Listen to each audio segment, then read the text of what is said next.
I'm actually really happy that we have the opportunity to talk with you this year because Stephanie is going to talk to you about something called the Super Circular. And the Super Circular is something that is in the auditing world of a hot topic. And I've had to kind of learn a lot about it, and I can share with you that this Super Circular is something that is affecting all levels of government. So my hope is that if you haven't heard about the Super Circular, that if anything that you get from this discussion, it'll be something about the Super Circular that maybe will start a discussion back home with some folks about, are we in compliance with these new regulations or codification of regulations. And then ultimately, I'll just, we're available to answer any questions at the end. If you have questions about anything that we've discussed at all, we're open to have a discussion, fashion or not. But before we get started, those are the areas that we hope to cover today. Before we get started, I want to introduce myself and the members of our staff that are here today. I'll start with Jennifer Cooper. Jennifer Cooper is actually our state ethics director, and what she does is she's in charge of running the monthly ethics commissions. She is basically making sure that all of the advice that we issue to state employees is consistent, and that a lot of the ethics changes that I'll be talking about are actually put into effect. So she is basically our ethics expert for the state. And she's been with our office for a couple of years now and has been around to be able to see kind of both the Inspector General's office function and the Ethics Commission function and how that works really in state government. Stephanie Mullaney is our compliance officer. Stephanie is from Northern Indiana, South Bend specifically, and she's a Notre Dame grad and went to law school in Bloomington. And she actually came to our office about this August September will be a year. And so I think that you'll find the information that Stephanie has to share about the office to be very helpful and particularly relevant to something that you might be able to take home. I will tell you that I am now the Inspector General. Last year when I came, I was the ethics director. And you may or may not have heard, David Thomas was his name. He was a former prosecutor from Clay County and the first Inspector General ever. He served 10 years, and I was fortunate enough to be able to be asked to take on the role of Inspector General upon his departure earlier this year, I suppose. So I've been Inspector General since January of this year, but I've been with the office for several years. I'm originally from Texas, and I moved to Indianapolis to attend law school, and was fortunate enough to find a job with the Office of Inspector General as a year after it had been created. So this office is, in government terms, still relatively new. And I came in just about a year after it had been established. So I've been with the office for a long time, I would say for about 9 years, and I'm now in this current role. So my hope is that the piece that I can share with you is it can give you that historical perspective of where we've been, what kinds of issues we've seen, at least in state government, and some of the reactions from either the public, the media, the legislature, or really other state agencies to different situations that come up that perhaps may or may not ring true for your particular areas that you're coming from. Before we move on, and just since we're a small group, would you guys mind saying your name, where you're from, what your function is, to kind of give us a little bit of a better idea of who's in the group? Would you mind starting? Hi, good morning. I'm Nicole Brown. I work as the Chief Deputy Clerk for the Monroe County Clerk, Amanda Robbins. So largely I manage her office in her absence with pretty much everything except for elections. She has an election supervisor. I'm Queen Evans with Central County, Patrick Manship, Madison County Surveyor.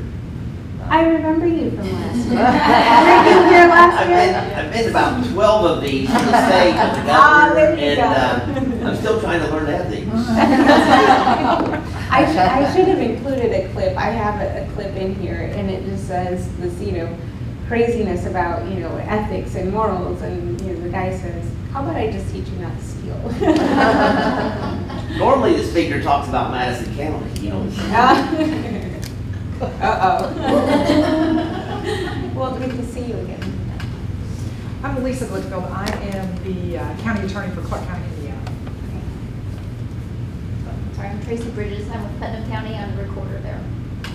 I'm Charity Murphy, and I'm the risk manager and in-house attorney for Allen County. Donna Copeland, Hancock County, and just administrative assistant with County Surveyor. And I'm Susan Bogdan, the county surveyor. Great. I'm Sandy King from Brown County, and I'm the recorder.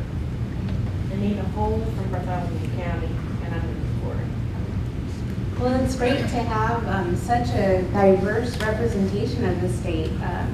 And I hope that, if I can, I'll share, if I remember, I'll share different scenarios or situations that we may have encountered throughout the state. I know that during David's tenure as Inspector General, being a new office, one of the primary goals for the office was to develop relationships with the prosecutors across the state. And that's something that I have to say after 10 years was, in my opinion, one of the great takeaways of what David established is that we have great relationships with prosecutors throughout the entire state, and they're filing our cases when a state employee may be up in northern Indiana is stealing money or stealing gas or whatever it is, and they file our cases. So that's been great, and I hope that we can continue that. So with that, I will talk about our jurisdiction. I mentioned to you that I moved from Texas to Indianapolis so that I could attend law school. And I feel like every conversation that I have with folks, I always start about talking about jurisdiction. I think it's particularly relevant here in this case, as I've mentioned to Christina, that a lot of the context, well, really most of the context that we'll be talking about with respect to ethics only applies to the state executive branch. So I want to be very clear about that so that you don't go home thinking, oh my goodness, I can't engage in political activity. What was I doing? Or whatever it is. So we've got government, we've got cities and towns, county and state government. Our jurisdiction is exclusively only state jurisdiction. Do I just, I'll get it to everyone. There we go. That's why I'm here. So state government, and even with state government, I promise I won't go too much into on my soapbox about this, but I'll share with you that even just a good example, I received an email from a law school who was doing a survey about ethics and integrity laws across the nation, and it was, I think, two or 3 days ago. And they said, we want you to look at Indiana's story and see whether or not we've captured accurately the issues that have happened related to ethics, the changes, and anything that, is related to public integrity with respect to Indiana. And so I haven't read it quite as close as I should, but I took a quick look at it, and I'll tell you that maybe it's because they're from the East Coast and they just see Indiana as a whole. But basically, what I found was that anything related to ethics, they kind of just all lumped into one pile. And so I said I started every conversation with a discussion about jurisdiction. For me, it was such a big deal that, well, our office only looks at the executive branch. But they were talking about some of the ethical challenges that Indiana had, this particular story, or survey that they did. And they were talking about things that had happened in the legislature, I'm sure throughout the entire state, there's some things that were related to ethics that you may have heard about, regardless of whether you're way up north or way up down south or really here in the heart of Indianapolis. And one of those things related to a legislator. And so they were talking about, in this survey, about this particular legislator and the ethical challenges that happened, I suppose, last session that triggered some of the ethics reform changes that the legislature enacted this session. And, which is fine. But right next to that, they also started discussing some of the challenges with the former state superintendent. That was one of the cases that was within our jurisdiction. Again, probably a case that you may or may not have heard about. At least here in Indianapolis, it was very hot news. We had a lot of stories going on about it. And that was obviously within our jurisdiction. So there were a couple of other items. I think there were situations with ethical challenges that had happened maybe in a couple of counties with some local officials who had taken money or whatnot, some high-profile cases. And my point was that in this one survey of a snapshot of the state of Indiana, it was just all lumped into one, regardless of whether it happened in the northern part of the state, or the city, or if it happened in the executive branch of state government, or if it was a legislature. So I'm not quite sure what to think about that, but I share that with you just because it kind of happened, and even though we might be from different branches of government or different areas of government, I feel like when it comes to ethics, and ethical lapses in particular, it doesn't really matter. We're kind of all put into that same boat, if you will. So, but for purposes of our discussion and the rules that I'm going to talk about, I do want to clarify that they only apply to the executive branch of state government. So not the legislature, not the judges, not the prosecutors, only the executive branch. And that's your state employees, your B&B employees, FSSA, the governor, the lieutenant governor, and all of your board and commission members. So those people who might be, driving in once a quarter or once a month from different parts of the state to do their service on a particular board. The Workforce Innovation Council board, for example. Our ethics commission, we have an ethics commission, and we have commissioners from across the state drive in once a month to issue advice. So those are special state appointees, part of the executive branch, and therefore subject to our rules. So before I get into the nitty-gritty of it, I wanted to also talk about, I feel like I'm giving a lot of disclaimers, so I'm sorry about it, but I just want to make sure that when we're having this conversation that it's clear that we're both talking the same language, or that we're on kind of an even playing field about what I'm talking about, who I'm talking about, and who it applies to. And so sometimes when I talk about ethics and morals, and this is just in general, even to my family or to friends, and they say, well, what do you do? And I start talking about ethics, and it's a huge discussion about, well, you dealing with ethics. Well, what do you do when something that's more of an ethical or a moral issue? How do you address those situations? And I said, well, I do ethics, but not that kind of ethics. And so my point is that what we do is we do this part. We do an ethics code. As state employees, we're subject to an ethics code. So but this is only for the executive branch.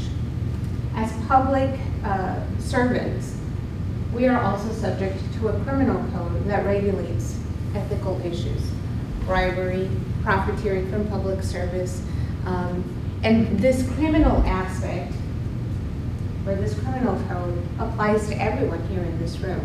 You're all county employees, which means that you're public servants, and therefore you're subject to these crimes.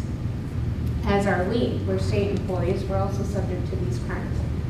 But because we're part of the executive branch, we're also subject to this ethics code. So my point in saying that is that outside of these two codes and regulations, you have a discussion of ethics and morals. I think the best way that I can describe the distinction between these two codes and the issues that arise out of these two codes and the issues that arise outside the ethics and moral arena is by describing the types of complaints that we get in our office. One of the challenges that I find in our office is that we get several complaints from people from all over the place. I literally mean all over the place. The world, the United States, obviously here in Indiana. We get a good number of complaints from folks who are in state agencies. We get a good number of complaints from people who are in the public. And they're complaining, the folks from the public are complaining about their public officials. And when I say public officials, I mean everyone. So we get complaints about folks, city government, county government, state government. But I have to say that out of those three levels, city, state, county, and state, we get the majority from city and county, which is surprising. Obviously, it surprised me. I thought, well, people know that we're the Office of Inspector General in the state, part of state government. We're only going to get complaints about state government. I have to say that over the course of these almost 10 years that I've been with the office, I was really surprised to see that most of the complaints we get are about public officials on the local levels, local meaning cities and counties. And we get a variety of complaints. We get complaints about making allegations that a certain official, this is the same for the state, that a certain official is maybe wasting taxpayer dollars, or maybe that a certain official is voting to give themselves or their friend a contract, all of those type of ethical kind of lapses. But in addition to that, we get the types of issues where they say that their public official is probably not making the best judgment by having, too close of a relationship with an individual. Or perhaps they are not listening to their staff and making decisions that are against the advice of the entire city or county or whatever it is. And those types of issues, I think, fall more into the ethics and morals. I use those just as an example of the types of issues that are not criminal issues and they're not ethics code issues. And so I get into discussions with people about, well, if you're going to be dealing with ethics, why are you not addressing those types of situations? That's an ethical lapse. We get into these back and forths. And I have to tell you that you've got two schools of thoughts when it comes to ethics. You have those folks who think, we should strive to be good people. We should strive to have great government, and we should set very high ethical standards and have an aspirational type of code of ethics. And that's great. I think at the very heart of it, that's what, if everyone's honest, that's what everybody wants. Everybody wants people who are going to be good, who are going to be making decisions with the public's interest at heart, that you're not going to be looking to make your situation better, but instead better the county, the city, or the state, whatever public office you serve. The problem with that is that when you have folks who are on a day-to-day basis making decisions that affect cities or towns or counties or states, it's very difficult because my idea of what is good might be different from what your idea of what is good. And so when you start, at least for the state level of government, we're talking at least about 30,000 people across the entire state. So you can imagine that 30,000 people have very different ideas of what it is to be a good person. So when you're talking about having such sizable groups of people, there has to be, in my opinion, and this is the other school of thought with respect to ethics, there has to be some guidelines, at least some basic standards that say, you know what, this is, when we say we want to have good government, this is what we mean. You should not accept gifts from people who have business relationships with you. You should not be voting to give yourself a contract. You shouldn't be voting to give your spouse a contract. The ethical and moral discussion would say, well, what about their close friend? You're right, probably not the best idea. But my point is we have to set some sort of standards.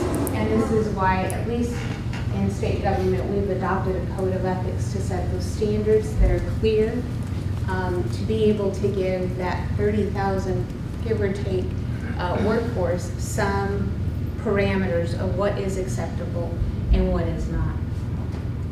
Is it perfect? I don't know, but I will tell you that over the course of the years that I've been with the office, I have seen improvements. I'll talk about our model here in a little bit, but I've seen a lot of improvements in the approach of setting a code of ethics that very specifically details what good is or what the acceptable behavior is.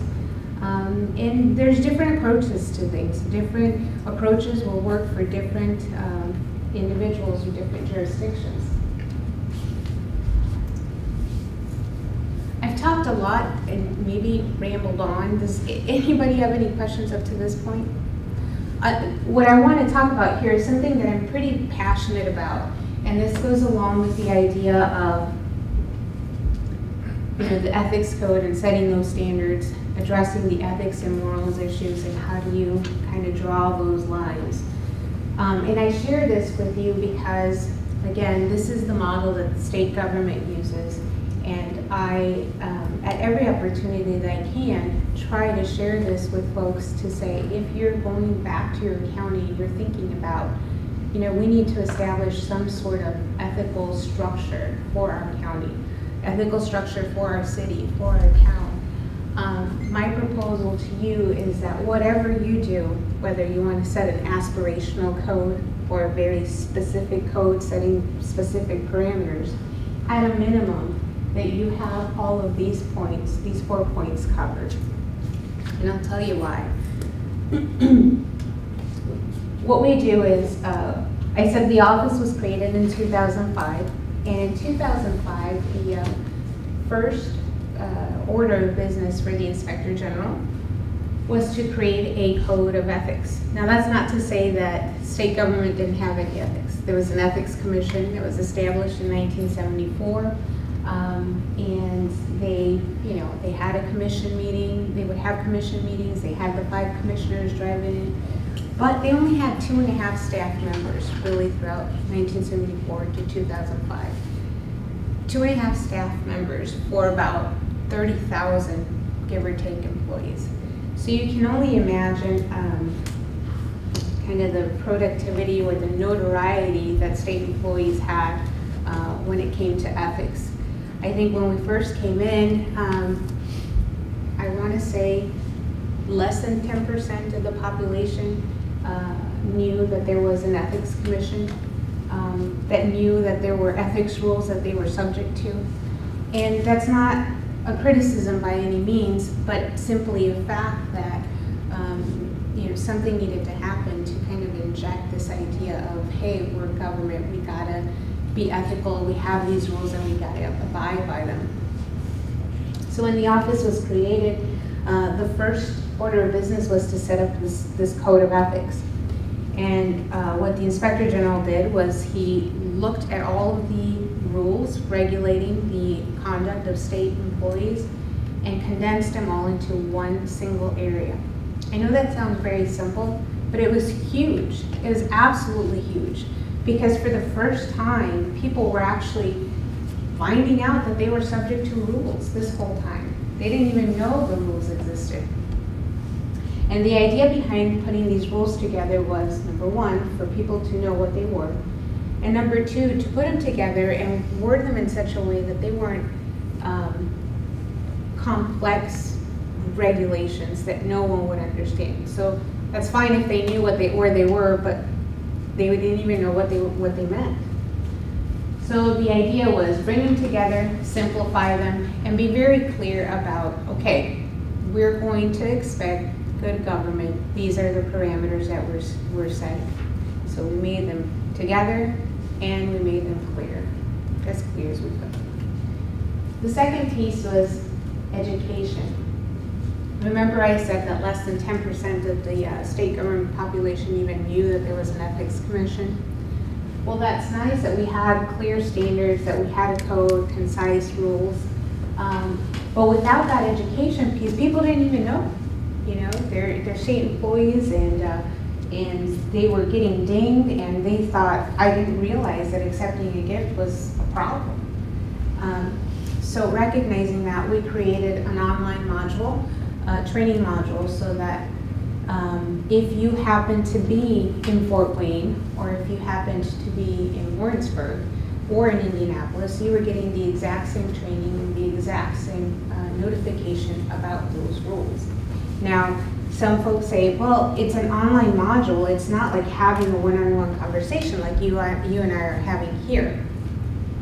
Again, it depends on what your goal is. If your goal is to make sure that people know these rules are out there, this is the way to go. An online module gives the same amount of information, and the goal of this was to say, if I happen to be in a situation where I'm across the room from a vendor who is telling me, hey, let's go to lunch, I'll go and buy you a steak lunch so that we can discuss whether or not my company is going to get a contract, that I at least know there's a rule, maybe I shouldn't, and perhaps I should ask someone. And I can tell you, we started this in 2008, it's 2015 now. I can tell you that there is such a difference. It's a culture change that I've seen in state government. When I started, one of the rules that was first in place was a gifts rule. Now that gifts rule basically said that you, before, could not accept a gift unless it was $25 or below. And the discussions before, or pre-2005 were, well, is this particular fountain pen less than $25 or not? The vendor produced 50, so even though alone it would cost $50, since they mass produced it or they bought it in bulk, then these were the discussions that were happening. And so with that $25 limit, you could still go have a business lunch, you could still go do these things, so long as it was under $25. Again, with the idea of let's make very clear standards, bright line rules, the primary change with the gift rule was no more gifts. I mean, that's pretty simple, you just don't get any. You can imagine that in 2005, 2006, 2007, the number of questions we got about gifts was pretty high. And it was pretty easy because we'd say no.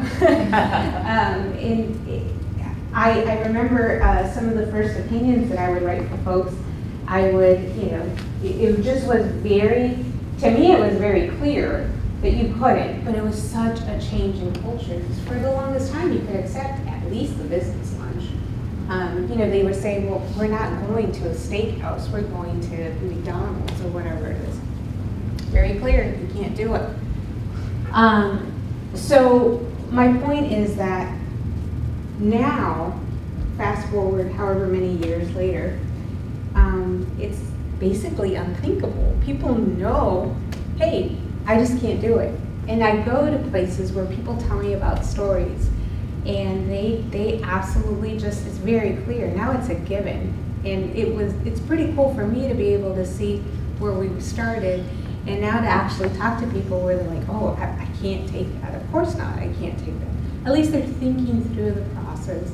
And now actually people are accepting it and then telling others, telling the new people, you can't do that. That's just, what do you mean? My point is it's becoming common practice. The other challenge with the gifts was the contractors and the vendors. It's a different world out there in private America, as you know. Private America, business lunch is absolutely common practice, and for the longest time, as much as it was an adjustment for state employees, it was also an adjustment for these contractors. They didn't see the reason behind it. They could do it for a private hospital. Why is it that they couldn't do it for the commissioner of the Department of Health? It's the same thing. I have to say that they have also come a long way, that now people from the private sector are actually more sensitive. They know now that they have to ask. And in a lot of the investigations, a lot of the requests for advice that we get, we see that these contractors are thinking about these issues. That's huge. The fact that they're asking is huge. I've mentioned advisory opinions, and asking. And I'll tell you, this is the most critical part of anything that you guys would ever institute regarding ethics. If you're going to do anything in terms of setting standards, I have to say you have to have the advisory component. How many of you here in this room wake up in the morning and say, you know what, I think I'm going to go and commit bribery? Or how many of you say, I'm going to just go and just defraud my county? And nobody does, right? Hopefully. The problem is that what I've seen, and this was kind of eye-opening for me as well, is that people don't want to do these things. Now, you're going to have those folks who do. Don't get me wrong. It's not, you know, unicorns and butterflies. I get it. But for the most part, a lot of the allegations that we get about people taking things or misusing property or whatever it is because they didn't know that the standard was there, or they didn't understand it. And I'll tell you, I've had, not just in the context of work, but there's a lot of things that I want to understand. And I want to pick up the phone and say, how do I do this? How do I want to do it right. Please help me. And I've found myself personally trying to navigate, for example, our purchasing process, our contracting process. And I found the need to talk to someone who has done it, who knows it, so that when I do execute the contract, when I do make the purchase, I've followed all the rules. How many of us know how complicated it is to buy something? I mean, I used to like shopping until I shopped at the state. It's very complicated, and those rules are there for a reason. They're good rules for the most part. But if I mess up on the contract process or in the purchase process, it's not because I got up and said, I'm just going to mess up that process. I'm just going to buy whatever I want. No, it's because maybe I didn't have help, or maybe I didn't ask. And that's what I find for most folks, is that they know that the rule is there, but they don't understand it. And the number of advisory opinions and requests that we get from state employees definitely illustrates the fact that they take advantage of the system and that they want to do the right thing. This, as I mentioned, this is the part where Jen oversees from our office. So if you're a state employee and you have a question about, hey, I'm going to go to a conference, they're going to offer coffee, can I accept that? You can ask, and we will give you free legal advice. It's attorneys who issue it. It's a pretty quick turnaround, one day, same day if you need it. And that way you have a safe harbor. If somebody else says, hey, didn't you go to that conference and take that drink? You can say, nope, I didn't. And I didn't because I asked for advice and they told me not to. So I can't tell you the benefit of that. It's just absolutely crucial if you're going to think about instituting some sort of ethics reform within your jurisdiction. And then finally, this is perhaps, if you've heard of our office, the reason why you've heard of it, the investigations. This is the type of situation, or the types of situations that are most widely covered by the media. It's those folks who get in trouble. So you picked up a newspaper, turned on the television, and you hear about another public official doing something bad. There's room for this. It's not that you don't have to have an enforcement mechanism. Absolutely. But I think what I'm here to propose to you is that the focus of anything that you institute shouldn't necessarily be on enforcement. It should be on educating, setting clear standards, and advising. And if you do that, this is going to be the exception rather than the rule. I was talking to the Commissioner of Labor yesterday, and it was interesting because he was talking to me about this approach that they're taking, and I just felt I identified very much with what he told me. He said, you know, companies usually look at us as the people that you don't want to see, because they're going to come in and they're going to come and do inspections and find problems, and you know, all in the name of workforce safety. But for the company, it's not the best people you want to see coming. He said, you know, we started taking the approach that instead of doing that, we were actually going to have people or offer to people to bring them into compliance for any issues. So if you voluntarily came to us and said, hey, we want you, state, to come and help us come into compliance, survey, whatever, fix the problems before they happen, then they'd go and they'd fix these problems. And instead of being the gotcha person or the police who are coming to find you, they actually ended up becoming the friend who is going to help you. That's not to say that the motivation for money or whatever it is, or not being fined or not getting tickets wasn't there. But at the end of the day, it was a preventative model. And it very much spoke to me, because this is kind of the model that I'm proposing as well. Be preventative about it. Set clear standards. Educate, advise, help guide people.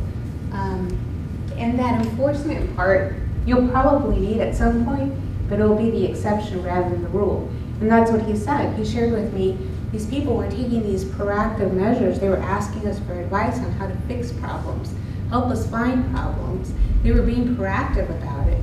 And they didn't have to even institute enforcement measures, at least for those companies. It's huge, it's revolutionary, and I share that with you today because it happened yesterday. It was the first time I've ever talked to anybody who took that same approach. And it validated it for me a little bit, because I really feel passionate about this. I really do believe if your county or your city or town or whatever it is thinking about doing anything with ethics, please, please, please look at this model.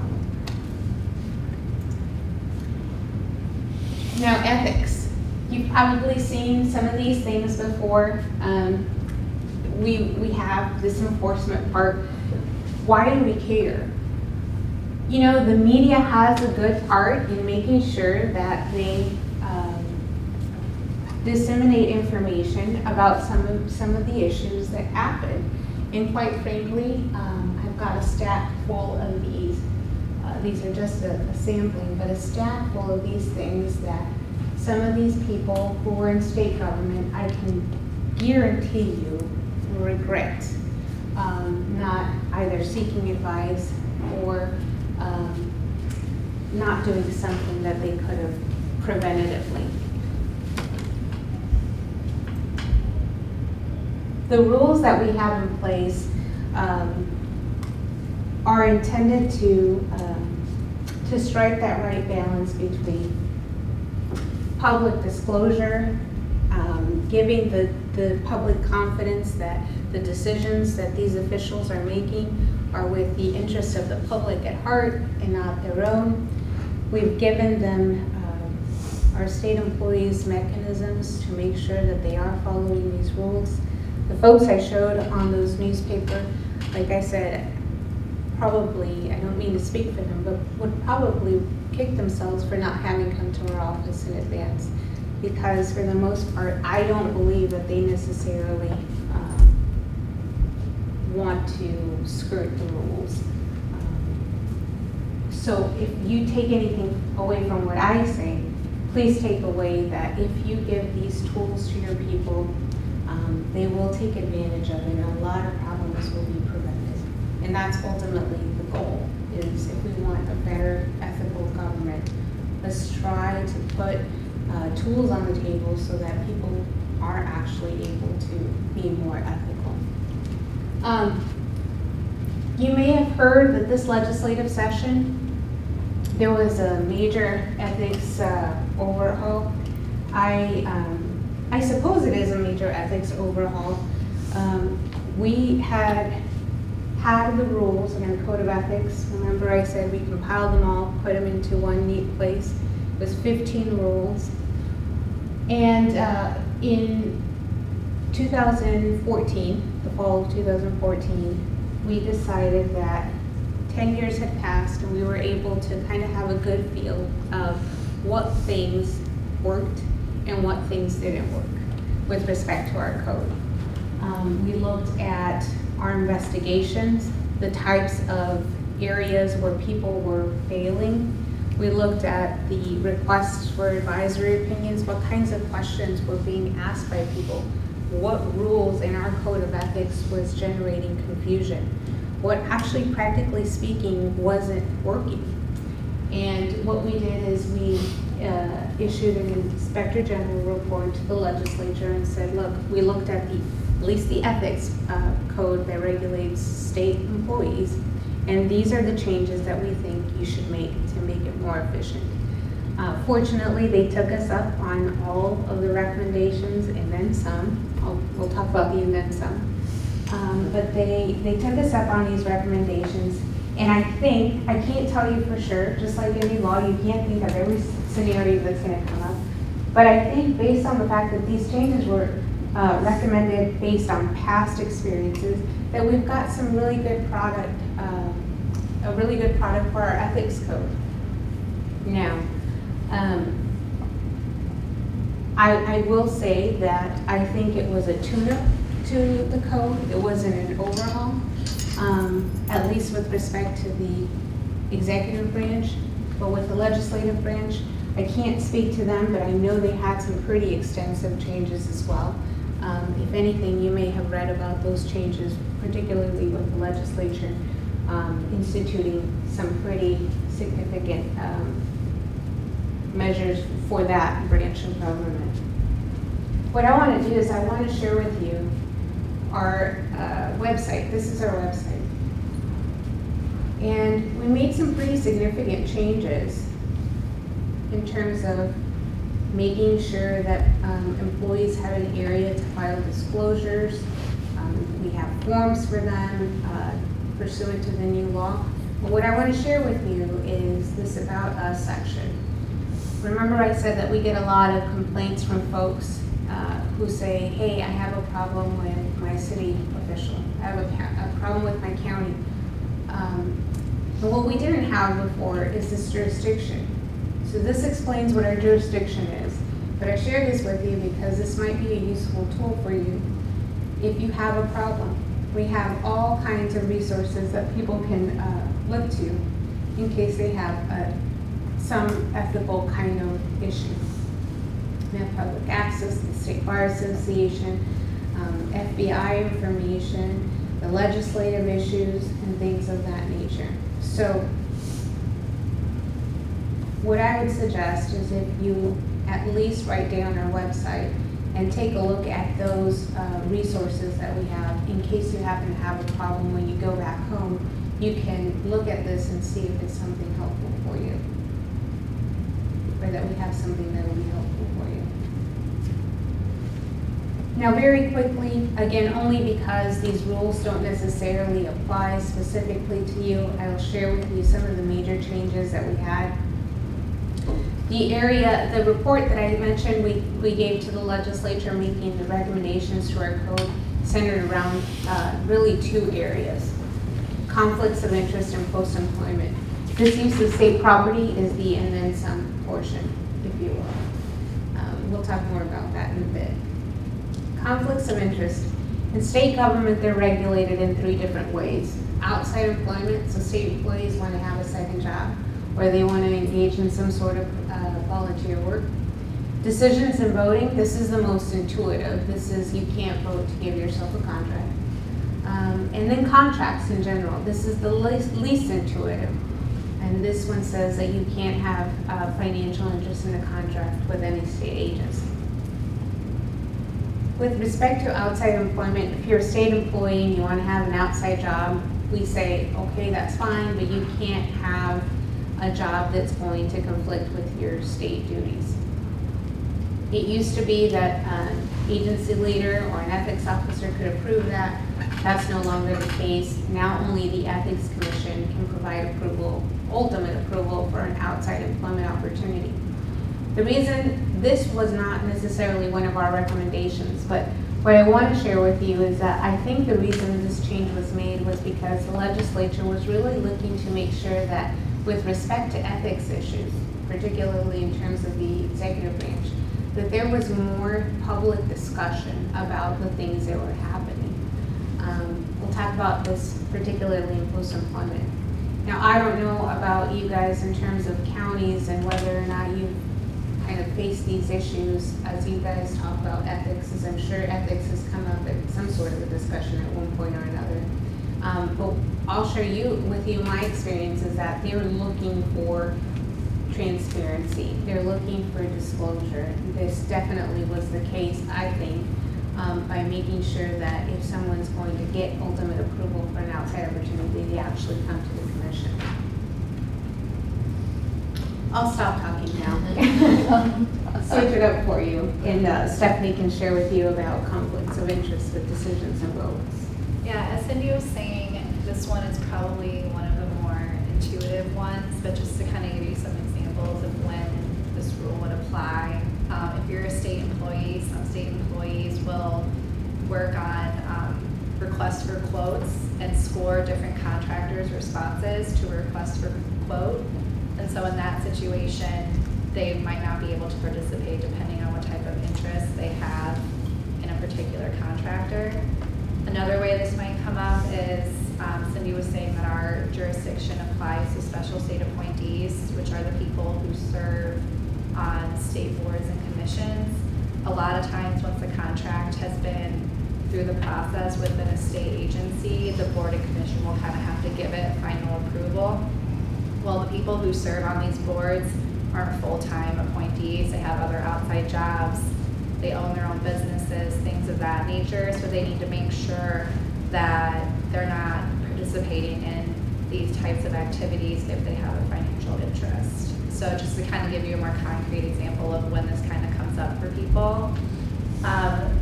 The rule before July 1st basically just said that a state employee or a special state appointee could not participate in any decision or vote in which they had a financial interest.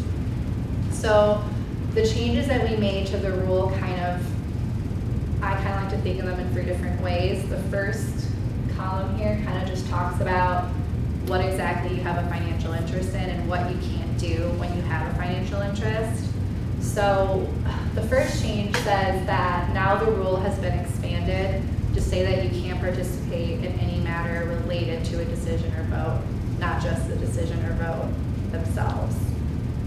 And the reason why we did that is because we kind of started to see some problems with how the rule was worded before. We had people who maybe sat on a board or a commission or who worked for a state agency scoring these contract responses, and they would do everything up to the point of actually casting a vote.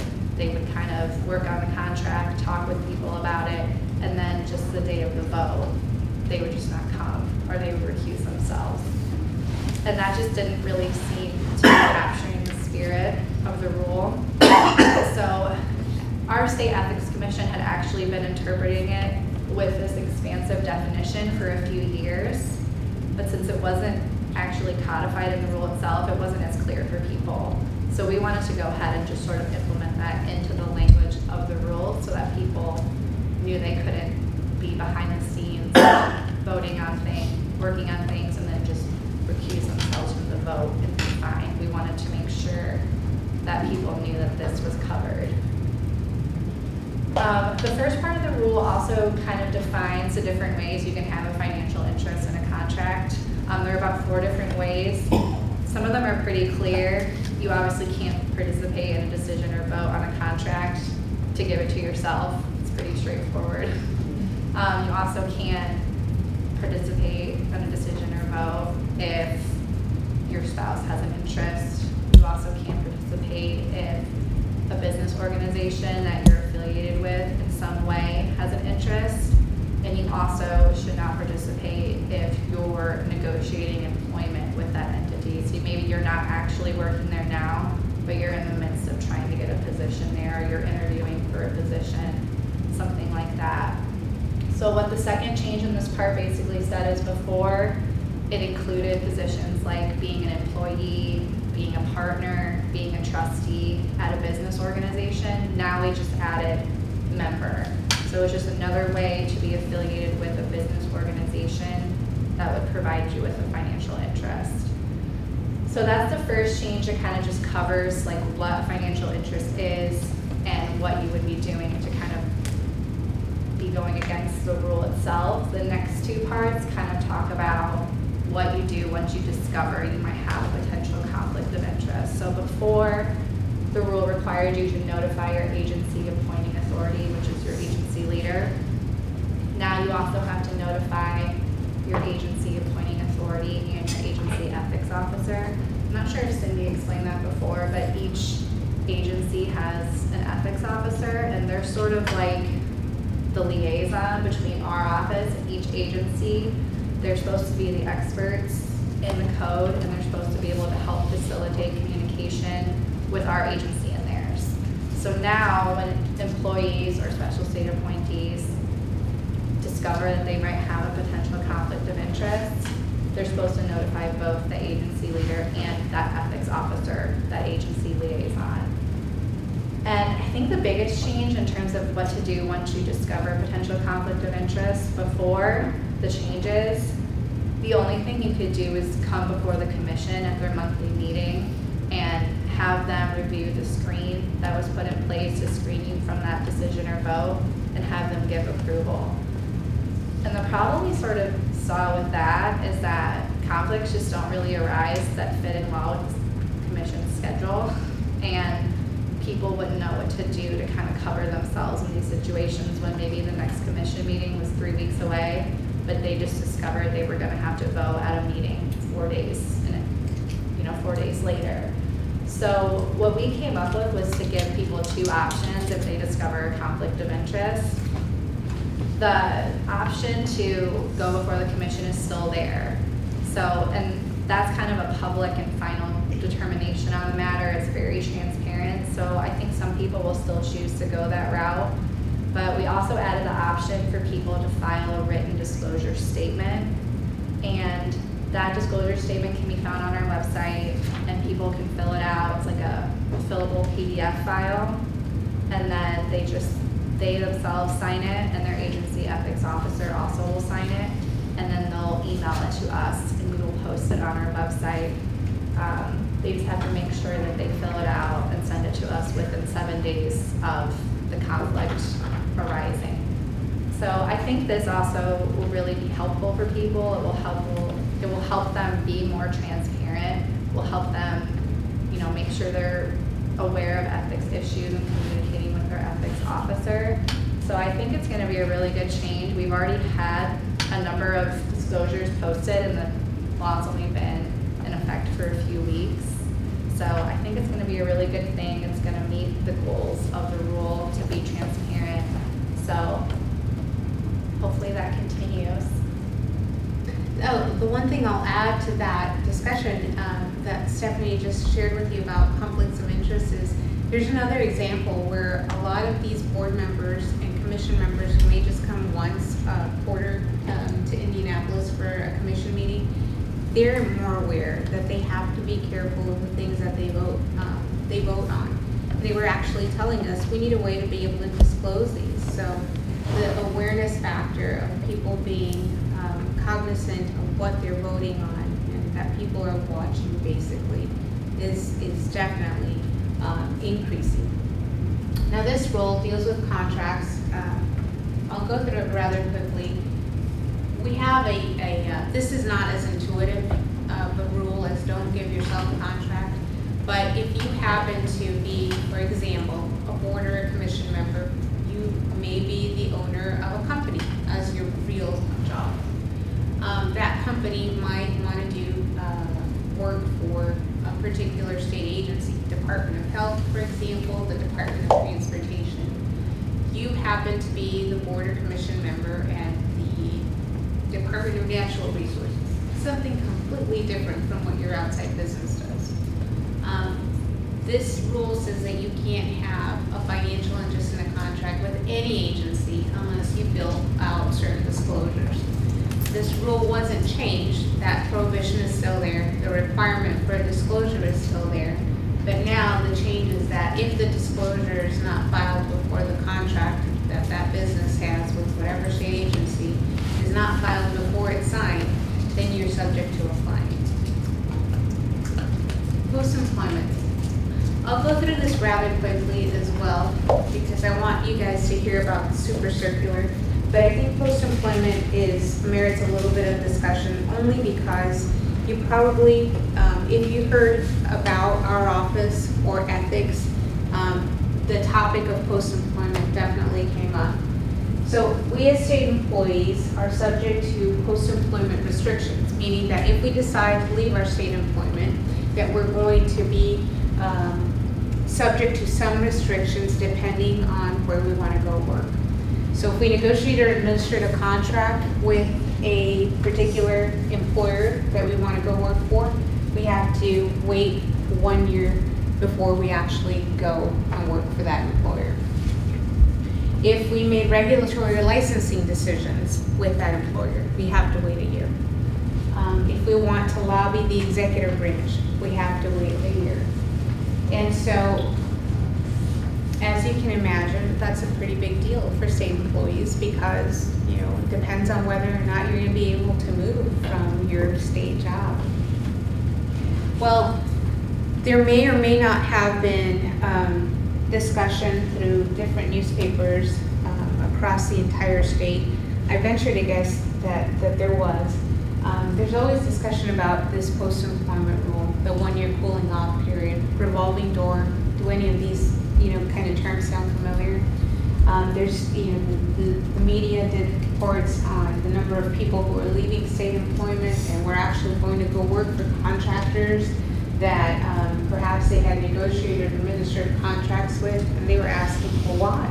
If there's this 1 year cooling off period.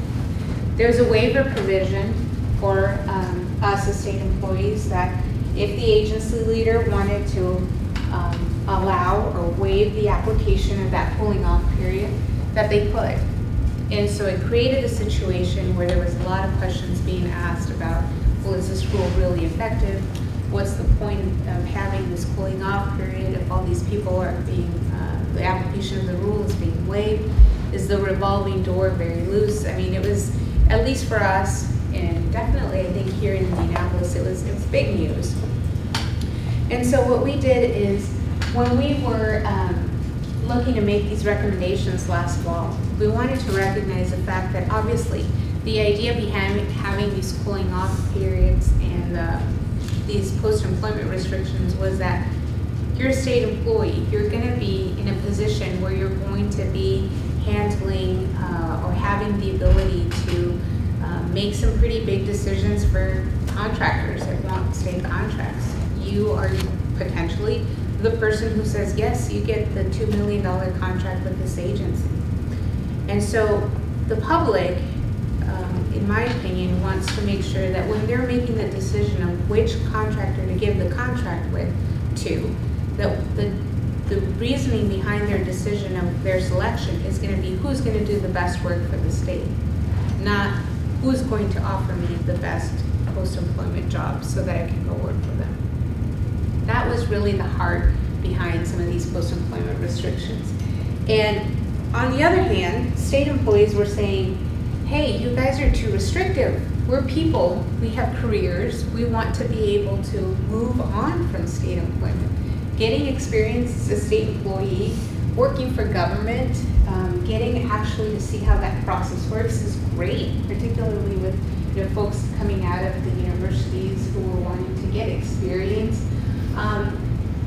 But these post-employment restrictions are so strict that we're never going to be able to move on from here. So we were getting kind of the two different perspectives. And in making our recommendations, what we did is we wanted to try to strike a balance so that whatever restrictions were in place were actually preventing against the idea of, well, I've got the ability to make a decision on who gets the contract, who's going to give me the best post-employment offer. Clearly, we don't want that. But we did want people to be able to move on from state government because we want people to come into state government who are the best and brightest. Obviously, we want government employees to be good at what they do. We want the experts. But they're not going to come in if they know that once they come to state government, they're never going to be able to work. So it's about striking that balance. And we made a variety of recommendations that we hope will strike that balance. This waiver provision, for example, is still there. There was talk about eliminating the ability to do that. But we said, let's keep it, make it more transparent. If it's really needed to, if an individual really needs a waiver, then let's make sure that there's measures in place to say why it's actually necessary so that we have it, but we only reserve it for those situations where we really, really need it. The cooling off period, remember I said if you negotiate or administered a contract with someone, you couldn't go work for them until after a year. One of the hardest situations I had when I first started working was I was advising an employee who had been a career state employee, was thinking about retiring, had negotiated a contract. She told me, I negotiated the contract. I did everything. I signed off on it. I want to go work for them. She said, but I did this about 10 or 15 years ago. The contract is long gone, terminated, whatever. And I looked at the rules, I looked at how it's changed, and I had to say, you have to wait a year. I mean, it was tough because obviously that danger of, is this company that I negotiated the contract with gonna, give me a cushy job because I negotiated the contract with, was gone. The contract had been over for about 10 or 15 years. So what we did is we recommended that the law be changed such that if the contract had been over for 2 years, even though someone may have negotiated or administered it, that it was okay for them to go away because theoretically speaking, that danger of the quid pro quo was gone. These are, in my opinion, some sort of common sense type of things that people were okay with to hopefully strike a better balance. Is it perfect? I don't know.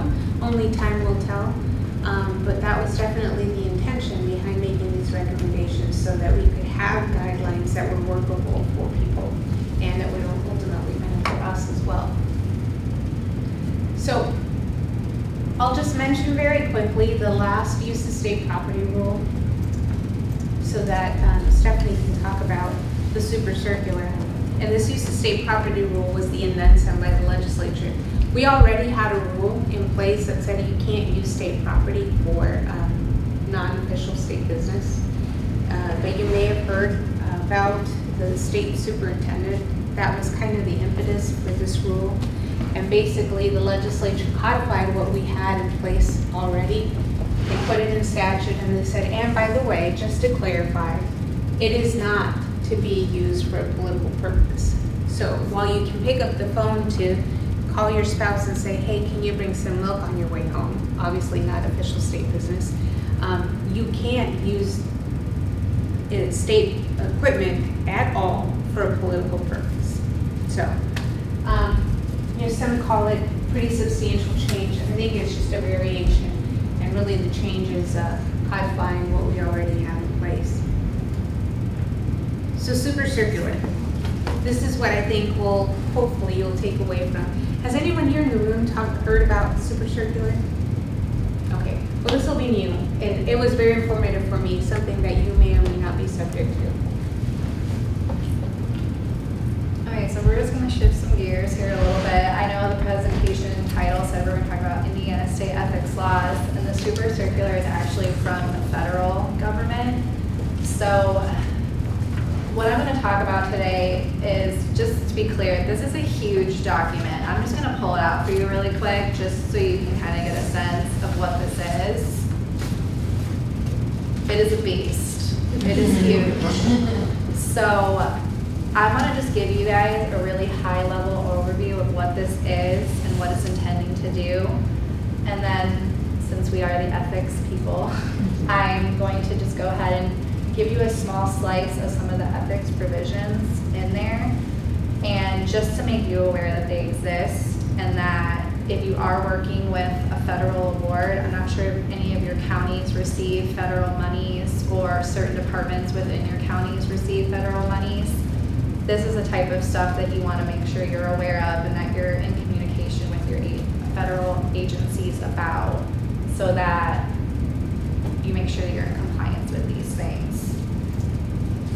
So just to get started on my overview, since it doesn't sound like anybody's really super familiar with it, I'm just going to go ahead and explain what it is.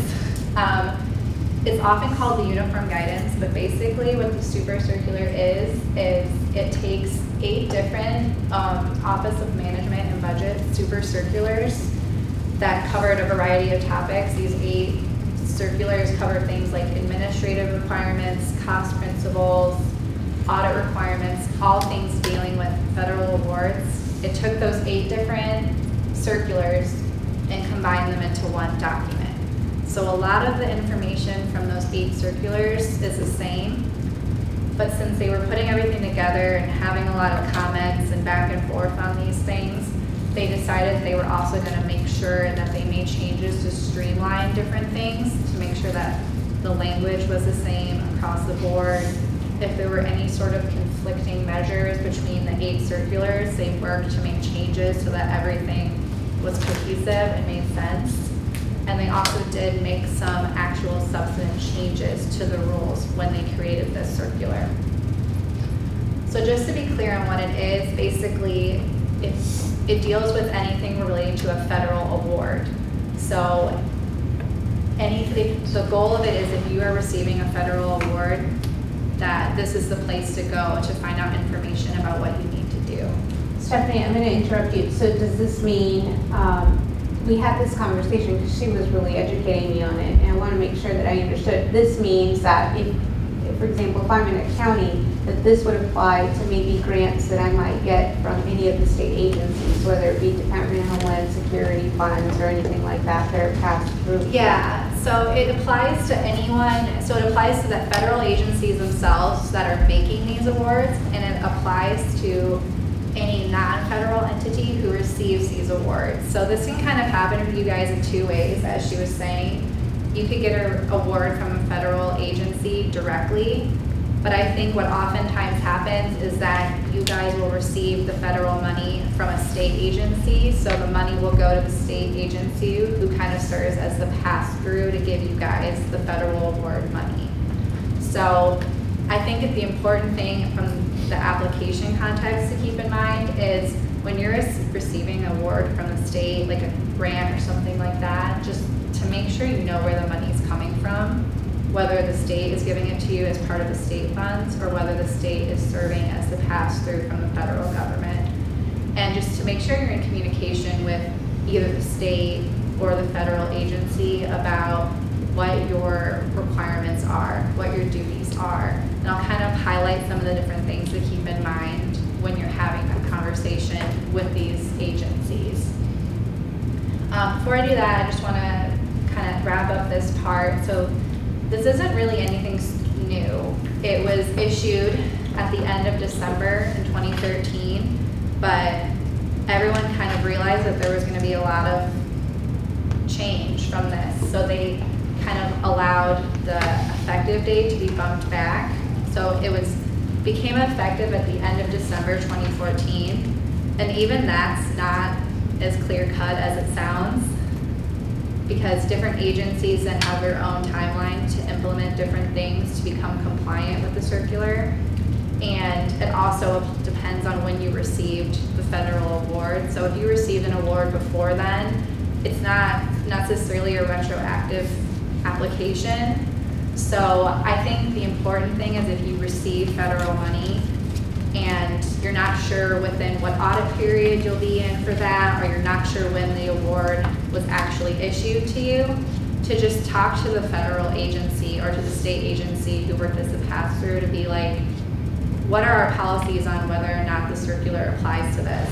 What do I need to do if the circular does apply to make sure that we're in compliance with that? So I think the important thing to remember is just because it's now effective, an award you're working with from the federal government right now may not necessarily be subject to it. So I'm just gonna go over the subparts of the super circular, and the main reason why I'm doing it is just to kind of show you what I'm gonna talk about and to sort of give context to the different provisions I'm gonna highlight. So there are 6 main subparts to the super circular. The first subpart talks about acronyms and definitions, and that's just kind of where the super circular streamlines a lot of the different language that before the 8 different circulars would they all kind of had their own way of wording certain things. I know one major change that was made that was addressed in subpart A is that before the 8 circulars would kind of refer to contractors in a different way. Some said contractor, some said vendor, and it's just a little confusing when people are saying different things. And now the goal is that everything will be worded as contractor. In subpart B, it kind of just talks about general provisions that apply across the board to the entire life of an award. And 2 of the provisions that I'm going to highlight from there are 112 and 113, which talk about the conflict of interest issues dealing with federal awards and the disclosures you have to make if you discover a conflict of interest. The next 2 subparts talk about pre- and post-award requirements and just what the award needs to contain in order for you to receive it. And in the post-award requirements, I'm going to talk about some of the conflict of issue measures that the super circular discusses dealing with procurement.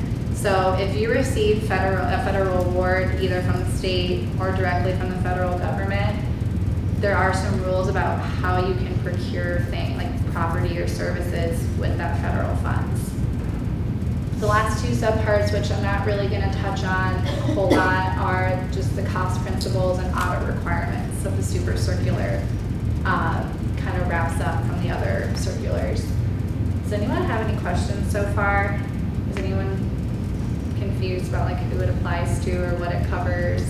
She's asking only because when she was going over this with me, I kept stopping her and asking her tons of questions, so don't be shy. Yeah, so I mean, I could not believe when I read this how big of a deal it really was.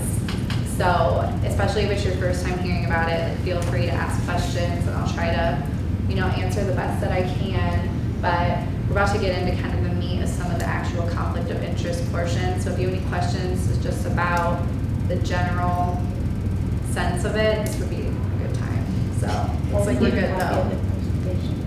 Yes, you definitely will. I think we'll leave it here for Christina. Okay, great. Okay, so I'm going to start with subpart B, which talks about the general provisions. And basically in there are 2 main sections that I want to highlight. The first one is section 112, which talks about conflict of interest policies. And basically what this provision says is that each federal awarding agency who provides awards has to establish a conflict of interest policy for that award. So I really wish that I could tell you exactly what that is, but unfortunately it varies between each agency, and it also may vary depending on the award itself. So you could have 2 awards from the same federal agency and they may have slightly different conflict of interest policies. Or you could have 2 awards from 2 different agencies and it could be completely different. I think the goal in that is that the super circular recognize that each agency kind of has its own subject matter issues and different things that could be a conflict of interest depending on what the award is used for. And so they sort of left it up to each agency to determine what would be a conflict of interest in that award. So I think the main takeaway, if you find yourself with a federal award, you're not sure what the conflict of interest policy should be or what your procedure should be, I think that you should make sure you communicate with your liaison from that award and make sure that you're clear about what their expectation is for the conflict of interest policy. And then just make sure you have your own internal policies in place with your employees to make sure that you're compliant with this requirement. And that may require you to talk to the state who is the pass-through, or it might require you to talk to the federal agency directly. Okay, I have a question. The awarding agency, are you talking about, because I have a federal grant, so is the awarding agency the state or is the awarding agency the local? The awarding agency would be the federal agency who made the award to you. So they're the ones that would determine what your conflict of interest policy But would we be. have to have the conflict of interest. Yeah, you have to make sure that you're following. So when The you get, policy. so when you get an award, for example, let's say that you, I'm thinking about it in the context of the state. So if there's, the Department of Workforce Development gets federal funds, the Department of Workforce Development and then pushes that, in turn pushes that out, pushes those federal dollars out to the counties. The rules that Stephanie is talking about are the federal rules that are associated with that money. And I'll give you a concrete example. I'm jumping ahead, but that's something that at least, this is what I got from asking on questions. So I feel like I can share. So for example, the federal rules that are associated with the monies that come to the state with respect to conflicts of interest talk about there cannot be any apparent conflict of interest. And so the federal rules actually talk about what an appearance is. The state rule is, at least with respect to this workforce development kind of money I'm talking about, the state rule is you can't have an actual conflict of interest. Remember we talked about conflict of interest, what the state rule was, that you can't give yourself a contract. Well, if you were putting it in context, you have to, when you get federal dollars, you have to, I'm talking about the state here, if you're a state agency, you have to comply with not giving yourself a contract. You can't give yourself, the money, because that's a conflict of interest under the state law. But you also have to comply with that federal, the federal requirements, whatever they may be that are associated with those dollars. And for conflicts of interest, it's an apparent conflict of interest. So even if it appears that you happen to give yourself money, even though you really didn't, you have a federal problem, not a state problem. Does that make sense? Yeah, I think to get to the heart of what I was trying to say as well is that each agency gives funding for different reasons. So what may be what may apply to one agency won't apply to another. I know when I was researching the circular, one of the questions was, does this rule cover a scientific conflict of interest? I don't even know what that means, but so certain agencies, that's just not going to apply to them. So that would not be included in their conflict of interest policy that the federal awarding agency would make for them. But for, the U.S. Department of Health, they probably have something to deal with a scientific conflict of interest. And so I think the reason why I'm like, you need to make sure you know where the money's coming from. You need to make sure you're in communication with these agencies is that depending on who gives it to you and what you're using it for, the policy could be different. And without knowing exactly what type of funding you get and where it's coming from, I can't really provide you a lot more guidance than that. So I just didn't know if the county needed to have a policy because they've got for each grant we get, do we have to have a separate policy? And it may be that that's the case, but I think to that point is look at whatever the conditions are for the grant and make sure that you're compliant. Because one of those might be the county has to have a policy. And I think a lot of times that may be the case. I wish I could give you a more definitive answer, but without. She kept saying these things, and I was just like, okay. Well, those briefings could be really thick. Yes. Oh, I bet. Especially after reading this thing for myself, I was just like, wow. This next part I just want to highlight for you is pretty similar now. So not only do you have to, so the main takeaway is not only does the federal agency require you, or they establish their own conflict of interest policies, they're requiring you to disclose any conflict of interest you may have under that policy. And depending on whether you receive that from a pass-through entity like the state or directly from the federal government, you may have to notify both parties, just depending on your circumstances.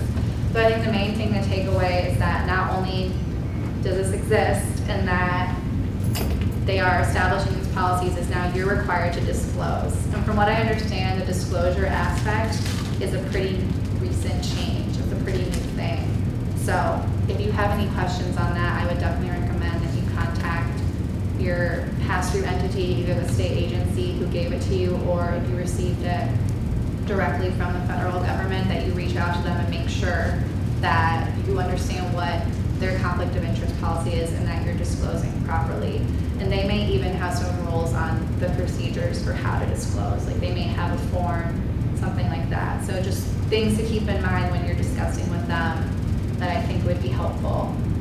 In addition to the conflicts of interest that you have to disclose, Section 113 requires you to disclose any violations of federal criminal law that you may discover. Some of the examples they give include fraud and bribery.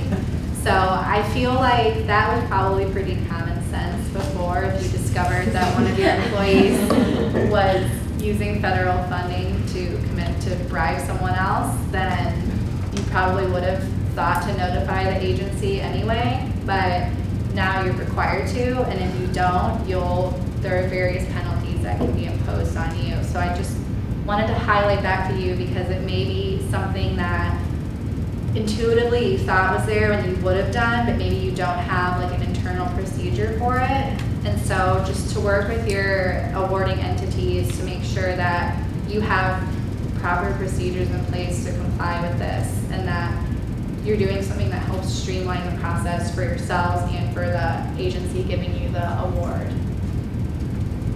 The last one I'm going to talk about is kind of dealing with the post-award scenario. So you have the award and now you want to start using it to buy stuff.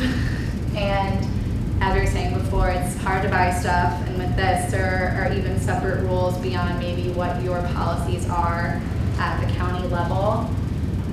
The first one deals with procurement by states, and the reason why I'm including it in there is because usually I give this talk to state agencies, but also because the state agencies have their own procurement policies, and sometimes when a state agency's main function is to take that money and to pass it on to local governments. I know like the U.S. Department of Transportation will give a lot of money to our NDOT, and then they'll sort of funnel it out to different counties for projects and stuff.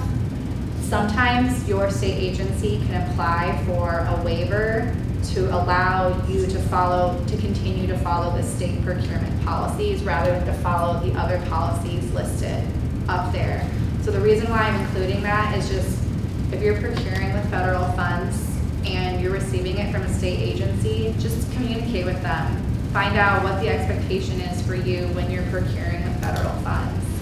Are you supposed to continue to do what the state, how the state does it, or are you supposed to follow these standards? And some state agencies apply for that waiver on behalf of their subrecipients. So you may, and maybe that's what you were doing before, and so you may be able to continue to do it. It just depends on the circumstances of your federal award. So that's why I left it up there, just so you're aware that that may apply to you depending on the circumstances of your award. The last thing I want to talk about are just the general procurement standards that the Super Circular talks about. And these standards apply to all non-federal entities, which would include subrecipients of a state. So these would apply to you regardless of whether you got it directly or if the state passed it down to you, unless of course the waiver portion may be applied to you. And these procurement standards cover a wide variety of things that may or may not be within your purview. But from an ethics perspective, I just wanted to highlight a couple portions of it for you guys. The general procurement standards require you to maintain oversight of your contractors. So if you're using that federal fund to sign a contract for services, you need to make sure that you're watching out over your contractors to ensure they're doing what they're supposed to do and that they're doing what you paid them to do. So the whole point was to strengthen oversight over how federal funds are used, and so it puts a little bit more on you guys to make sure that you're aware with what your money is doing. This also requires that you keep written standards of conflict of interest in place. And this kind of ties into the disclosure requirement I talked about earlier. So if certain employees are procuring with federal funds, they need to make sure that you need to make sure the employees that you hire to do the purchasing with this money don't have any conflicts of interest as it's defined in this rule. So that might include that it includes things like employees can procure the funds out to their spouse or to a business organization that they're affiliated with or to a business that they might be trying to get a job at. So it has some similar provisions to what our ethics code does, just to kind of help you put it into perspective between what the state ethics code says and what they say. But as Cindy was saying earlier, theirs is actually even broader than our ethics code in that it covers an apparent conflict of interest. Unfortunately, I don't know what apparent means, and it might vary depending on the agency you get it from. So to me, the way I understand it, it's we cover real conflicts of interest. So when you're actually giving yourself a contract or you're actually giving your spouse a contract, to me, apparent conflict of interest is just that it kind of looks bad, what you're doing. So your federal entity would probably have a more articulate way of describing that than I do. So I just wanted to make you guys aware that this is here and that since a lot of you may be working with federal funds, just to kind of keep these things in mind and to start conversations with either your state agency who's passing it down to you or to the federal agency, and to try to start working towards internal procedures to meet these requirements. Last slide. You've been very patient with us. We hope that some of this information has been helpful. I truly hope that you take away at least something from what Stephanie shared with you. She probably have the most relevant pieces of information to share. What I want to share with you as we end here is that we have a conference every year. It's called our Legal and Ethics Conference. It's kind of been growing over the years. Last year we had about 700 people. It's at the Indiana Convention Center. This year it'll be December 17th. We invite you and anyone from your counties to attend because it's been growing. We actually want to have specific things that are going to address issues that apply to individuals who work in all levels of government. So a good example is the super circular situation that is going to affect folks from the counties as well as the state. We extend an invitation out to you and to others so that while all the topics may not necessarily be relevant in terms of the level of government applying specifically to county, we do focus more on state ethics rules. We are definitely wanting to incorporate topics that are going to apply across the board. So if we see registrations from folks at the counties, we'll definitely pay more attention to see what other topics are relevant for you guys. We invite you to come. I hope to see some of you there. And thank you very much for having us and for your time.